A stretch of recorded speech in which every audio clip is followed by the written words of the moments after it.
નમસ્કાર મિત્રો, સ્વાગત છે તમારું અમારી YouTube channel Gujarat jobs and ન્યૂઝમાં.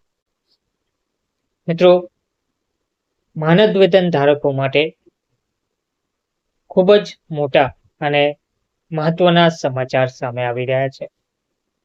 માનદ વેતન ધારકોના વિવિધ પ્રશ્નોનું નિરાકરણ લાવવા બાબત એક મહત્વની અપડેટ આવી છે, જેમાં ગાંધીનગરમાં માનદ વેતન ધારક રોજમદાર કર્મચારીઓ દ્વારા વિરોધ પણ નોંધાયો છે અને પ્રશ્નોનું નિરાકરણ નહીં આવે તો ઉગ્ર આંદોલનની ચીમકી પણ આપવામાં આવી છે. ગાંધીનગરમાં માનદ વેતન ધારક રોજમદાર કર્મચારીઓએ વિરોધ નોંધાવ્યો હતો. પડતર માંગણીને લઈ સત્યાગ્રહ છાવણી ખાતે પ્રતિક ઉપવાસ ધરણા પર બેઠા હતા. રાષ્ટ્રપતિ, પ્રધાનમંત્રી, રાજ્યપાલ, મુખ્યમંત્રી તમામને રજૂઆત કરી ચૂક્યા છે. પ્રશ્નોનું નિરાકરણ નહીં આવે તો કર્મચારીઓની ઉગ્ર આંદોલનની ચીમકી ઉચ્ચારી છે.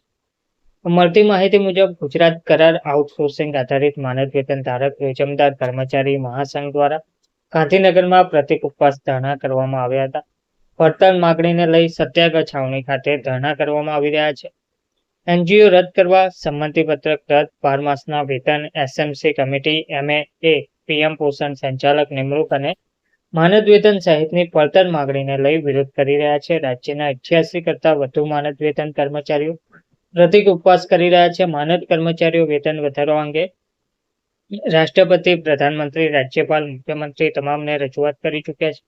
1951ના ધારાધોરણ મુજબ પ્રશ્નોનું નિરાકરણ નહીં આવે તો ઉગ્ર આંદોલન કરવામાં આવશે તેવું કહેવામાં પણ આવી રહ્યું છે. ધન્યવાદ.